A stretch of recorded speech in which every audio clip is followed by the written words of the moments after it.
This is another story where I was not expecting any sort of updates on this. I actually saw a friend say, "Wow, I can't believe that case just ended." And I'm like, "What case are you even talking about?" And he sends me an email with the details. I'm like, "Oh, this case. I totally forgot about this case." So I'm going to tell you about this case because there's a resolution to it. And to make sense of what I'm going to talk about, you have to go back to 2014. That's how long this legal battle I'm going to talk about has been going on. But in 2014, um, there was a police department in Ocala, Florida, and they posted this on Facebook. I know it's not exactly the clearest writing, but this is an image they posted on Facebook. Basically, what happened is that in their city, there had been some gun violence. There was like a shooting spree. Kids got hurt. It was awful. And the chief of police in that city posted this letter on Facebook, and you could see what it says. We're facing a crisis in the city of Ocala and Marion County that requires fervent prayer and your presence to show unity and help in this senseless crime spree that is affecting our communities. ... I'm urging you all to please support a very important community prayer vigil that will be held here. What this is a government-sponsored prayer that the chief of police is urging people in the community to attend, which obviously, what the hell are you doing? That's not your job. And I have no problem with a prayer vigil. If a local church wanted to hold a prayer vigil, I might roll my eyes, but like there's nothing wrong with that if people want to do that. Um, I am a little bothered, not by the church-state separation thing, but by the idea that a chief of police thinks that prayer is the best solution to stop crime in his community. As if, what's the alternative? Waving a white flag? No. He could have asked the community to do better at reporting suspicious activity, or called on politicians in Florida to enforce and pass tougher gun safety laws. He could have demanded state legislators provide more funding for his department so they can do more. I mean, I don't like that, but okay, fine. Or he could have looked for ways to get people out of poverty so that some of them don't feel like they need to resort to crime. There's a lot of ways you can address crime that don't involve, let's all get together and say some magic words. But he went with God. And again, you can roll your eyes at it, but the bottom line is what he was putting out there is illegal. Because why is the government telling people to do anything religious? That's not what any government official should be doing. And again, there's value to community unity toward a common cause, but it's not his job to promote prayer. It's definitely not okay for the chief of police to use like official letterhead and post on the police department's official Facebook page, "Hey, we're encouraging everybody to come pray with us." Weird. So there were letters sent. The American Humanist Association wrote a letter to the city saying, "You're not allowed to do this. We know you're going through a rough time, but also you should remove that prayer request. And we hope you will reassure us that you're not going to do this again in the future." Obviously, they made clear if individual cops want to pray on their own time, if they want to attend the vigil, totally fine. But a government entity cannot promote religion. Seems kind of obvious. And guess what happened when they sent that request? Nothing. Nothing happened. They never responded to it. In fact, I even showed you what the police department posted on Facebook. You know why? Because they still haven't taken it down all these years later. So that's still up. So after the police department does nothing, some local residents complained to the city's mayor, Kent Gwynn. And what did Kent Gwynn respond to some of those people complaining? He said to them, "There's nothing in the Constitution to prohibit us from having this vigil. Not only are we not canceling it, we are trying to promote it and have as many people as possible to join us. We open every council meeting with the prayer, and we end the prayer in Jesus' name we pray. Our seal says, 'God be with us,' and we pray that he is and us with him." So this dude really doesn't get it. He's like, "What? You think we're violating church-state separation? That's impossible. We violate that all the time. It's just what we do here in this city." So that's not a good response from the mayor. But clearly, they're not doing anything to assure the church-state separation crowd that they're not going to do this. So after all those warnings, the American Humanist Association filed a lawsuit against this city. and against the police department. This is November of 2014. And they basically said, look, this is a constitutional violation. They said the department is supporting this revivalist event where officers prayed, sang religious songs, and delivered Christian sermons. They cited the Facebook post written on official department letterhead, signed by the police chief and a local Baptist leader. And this took a number of twists and turns over the course of years. But in 2016, a U.S. district judge chimed in, and he basically said, yeah, the American Humanist Association is right. This is from page 60 of the judge's ruling. In sum, under the Establishment Clause of the First Amendment to the U.S. Constitution, the government cannot initiate, organize, sponsor, or conduct a community prayer vigil. That's what happened here, right? The same event in private hands would be protected, right? But there's a crucial difference between government speech endorsing religion, which the Establishment Clause forbids, and private speech endorsing religion, which is totally fine. In this way, the rights of all citizens, religious and non-religious, are preserved. And he basically said, yeah, you're not allowed to do the prayer vigil anymore, right? And at the time, you would think, we're done now, right? End of story, the judge weighed in. Now, I want to point out, that was page 60 of a 62-page ruling. When he explained why he got to this decision, that judge pointed out, his name, by the way, is Judge Timothy Corrigan. What Corrigan said is, how do I know this is crossing the church-state separation line? Well, there's something called the Lemon test. And if you Wikipedia this, what is the Lemon test? There's basically 3 things we can test to see whether something crosses the line. Step 1, anything you do must have a secular purpose. Any statute must have a secular purpose. 2, it cannot advance or prohibit religion. And 3, it has to avoid excessive government entanglement with religion. And so this judge went through that list and he said, well, the prayer vigil obviously has a religious purpose. It's a prayer vigil. That was easy. He said, of course, this is an endorsement of religion, prong 2. Like, clearly, you're promoting religion. And because the police department invited the community to attend the prayer vigil, there was entanglement. So there's strike 3. Like, and given the formal involvement of the police chaplains, he added, the entanglement was excessive. So if you screwed up any one of those prongs, you violated church-state separation and it was illegal. But he said you violated all 3 of them, so what you did is totally illegal. And that's why he said, yeah, you broke the law. So the end result of that is that the plaintiffs in the case, the church-state separation side, they got a grand total of $6, basically symbolic because this was not about the money, and the taxpayers of Ocala would have to pay the legal bills for the American Humanist Association. That's the bigger win. So here's the thing. Then, after that decision came down, the right-wing legal system sprang into action. So, like, I'm going to jump ahead to, like, 2022. The right-wing legal groups are asking the Supreme Court to step in here. And they're they're asking the Court of Appeals to step in and reverse that ruling. They are saying that the atheists are trying to shut down protected First Amendment gatherings. They actually filed a legal brief with the appellate court that said, listen, of course that prayer vigil was legal because there was no coercion. No one had to participate. Of course, there was there was neutrality. Oh, and also the people who sued did not have standing to sue. And the Establishment Clause is on our side. Like, by their logic, any police department in the country could hang a giant cross on their front door and put a 10 Commandments monument in the lobby of the police department, but none of that would count as promotion of Christianity because they're not forcing you to worship their religion. Like, it made no sense whatsoever. Unfortunately, their appeal was successful. They successfully overturned Judge Corrigan's decision.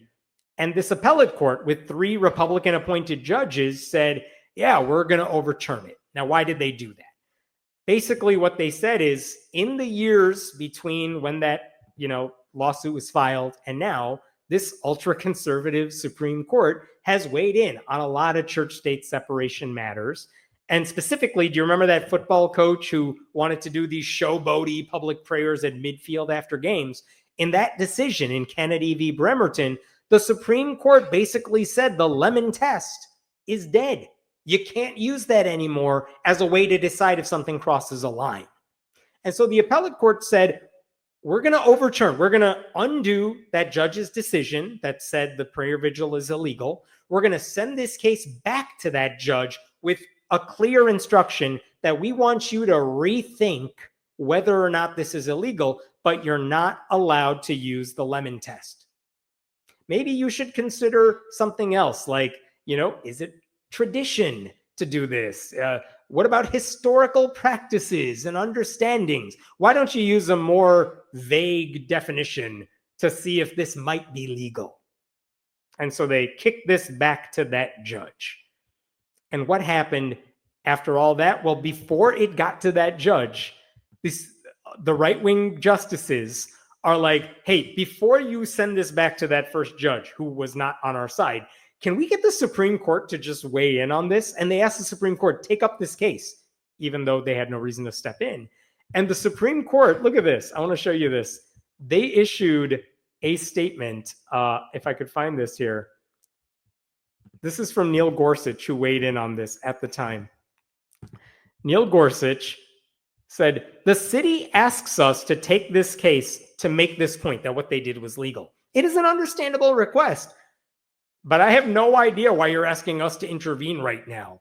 The 11th Circuit has already sent it back to the district court to consider how do you weigh in on this without the lemon test, the Kennedy implications. Yeah, I would allow that process to unfold. And then Gorsuch adds, moving forward, I expect that lower courts will recognize that just because someone's offended by the prayer, that's ridiculous and we shouldn't consider that.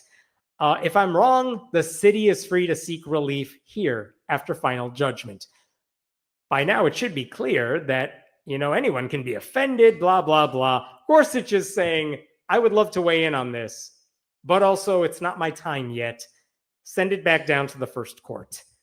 So anyway, they sent it back down to the first court. Clarence Thomas, by the way, also weighed in and said, come on, you guys, I really want to take up this case right now. I don't know why these other people on the Supreme Court won't let me, but I think I'm ready to weigh in already. So good news, Supreme Court did not weigh in. Bad news is now this was back down to Timothy Corrigan. And so now we cut to June of 2024. Okay, June of 2024, that judge, Timothy Corrigan, weighs in again. And this time, what he says is the city is arguing that religion in politics is tradition. They pray at city council meetings and all that. So maybe a prayer vigil isn't illegal. Look what the judge says at this point. The city's examples of government historical involvement with prayer are distinguishable, right? We know the Supreme Court says you can have invocation prayers and whatnot, but look at this. Unlike legislative prayer, the prayer vigil was directed at the public and asked for public participation. Moreover, the prayer vigil was the event. And it's not like a legislative prayer where the prayer is a side hustle or something. That doesn't involve prayers that were tangential or meant to solemnize other public business. The prayer vigil is the thing. So it's not, you can't compare it to what they do at city council meetings. That's ridiculous. Just to cut to the chase, he said, you want me to use the tradition argument?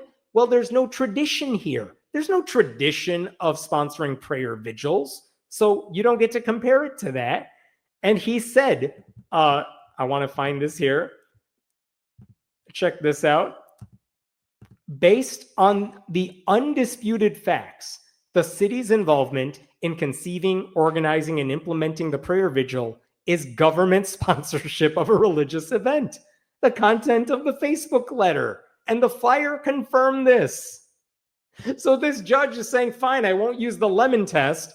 I'm just going to read the First Amendment that says you can't have an establishment of religion. And what was this? This was an establishment of religion. So he's like, fine, I won't use your little test that you say is dead now. I will just go off of the Constitution, and you're still wrong. And this is still government endorsement of religion. He said one other thing I want to point out here. This is glorious. As the Kennedy decision commands, The court bases its decision on a historically sensitive understanding of the Establishment Clause. So he's saying, I'm going to do the historically sensitive understanding, and I come to this conclusion. Where government action amounts to sponsorship of or favoritism toward a religious belief system, it violates the Establishment Clause. That is what happened here. So once again, the same judge is like, fine, the prayer vigil is still illegal. I don't care what test you want me to use. If I can't use the one I used last time, I'll use a different one.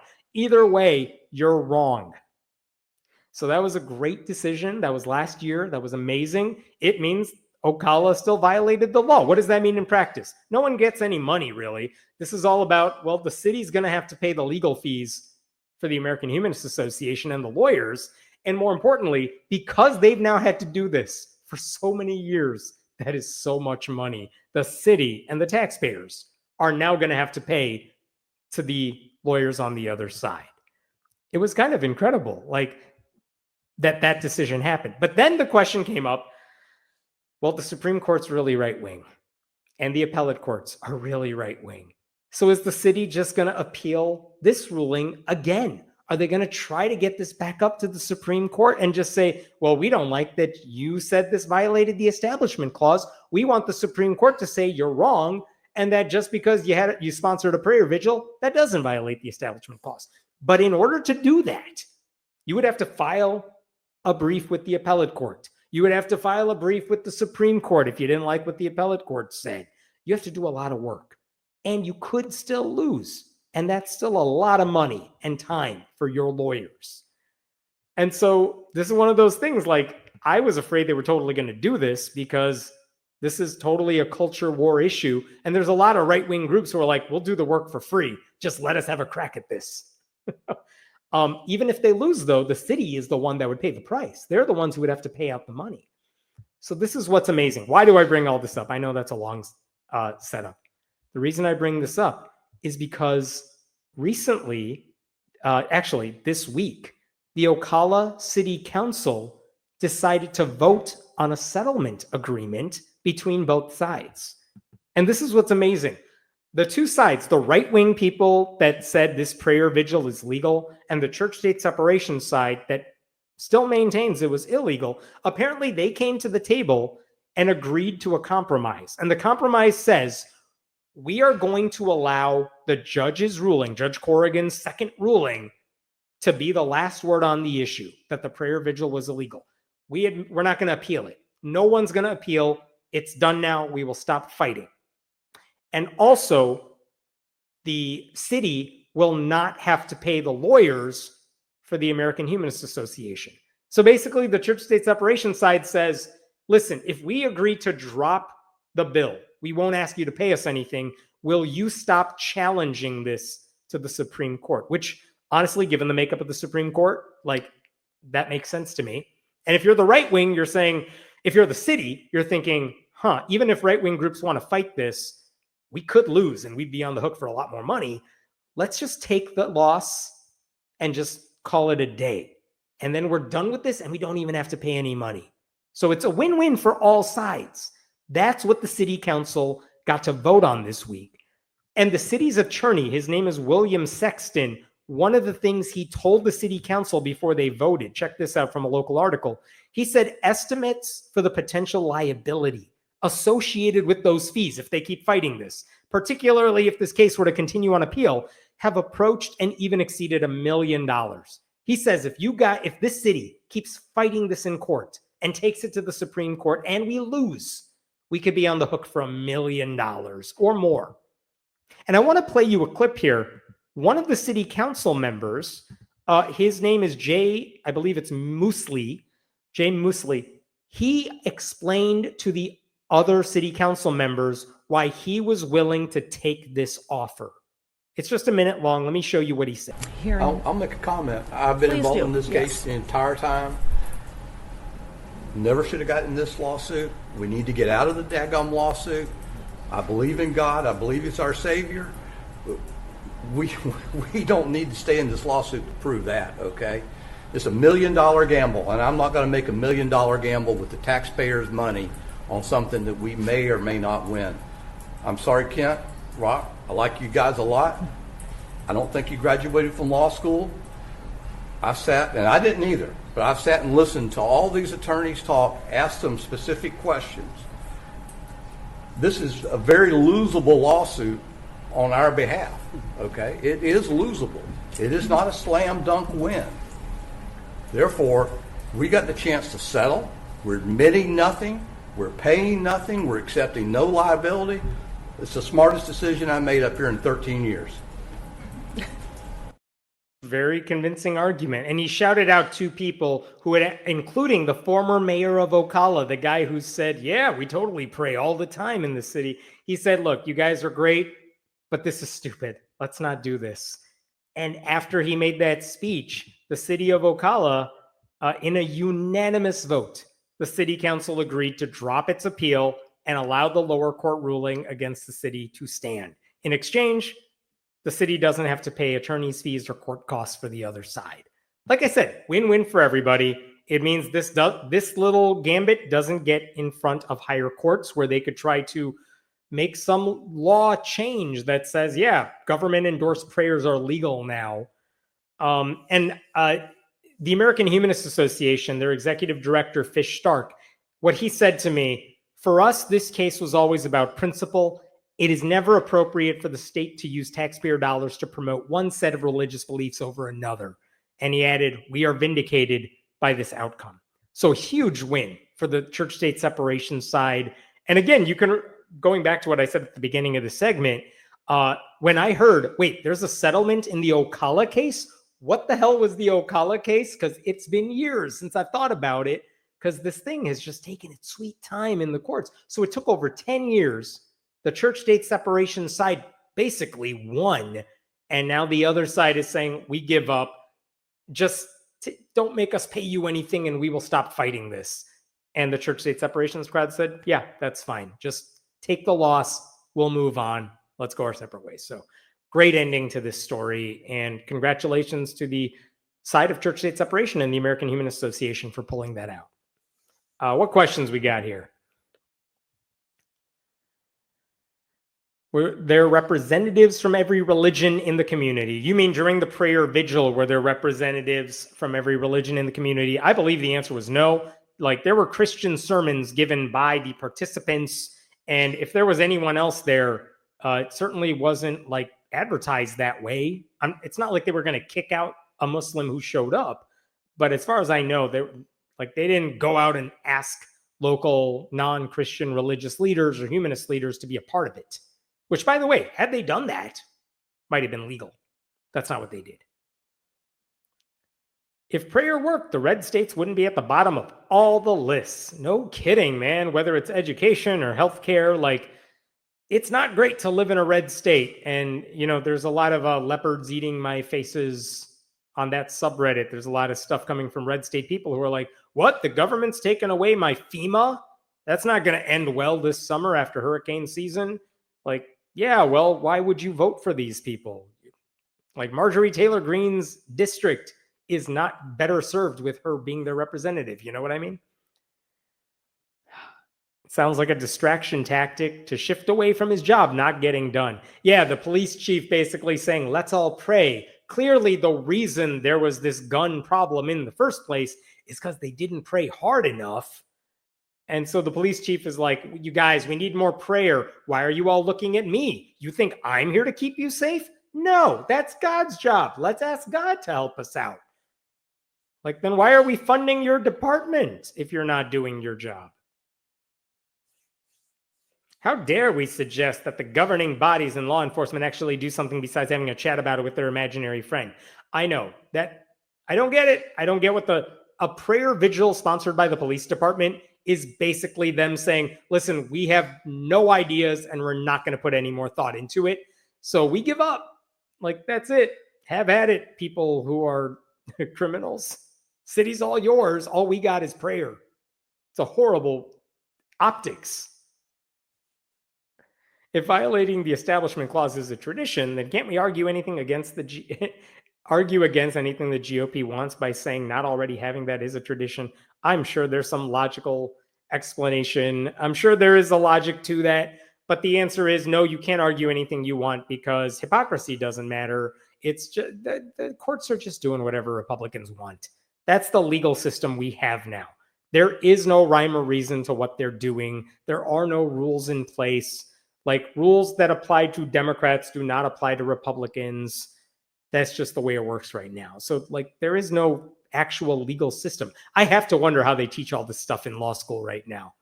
How do you teach students, like, here's how you interpret the Constitution and parse the way the Supreme Court has analyzed the Constitution when there's no logical process to anything the Supreme Court's doing right now? Like, it doesn't make any sense. I don't know. I'd argue over 200 years of history of secular law and separation of church and state is tradition. You would think, but again, rules don't matter. They can just make up whatever they want. And if the law says Jesus existed and Jesus signed the Constitution, like, if they use David Barton logic, which is just making up American history, you can say tradition is whatever crazy Christians say it is. It's not like they're asking historians what tradition is. Do you remember in that Bremerton decision, Sonia Sotomayor even pointed out all the facts of the case that you were basing your decision on are wrong. And she included pictures in her rebuttal. Unfortunately, she was in the minority, so it didn't really matter. But that's the thing, that logical consistency doesn't matter to these conservative judges.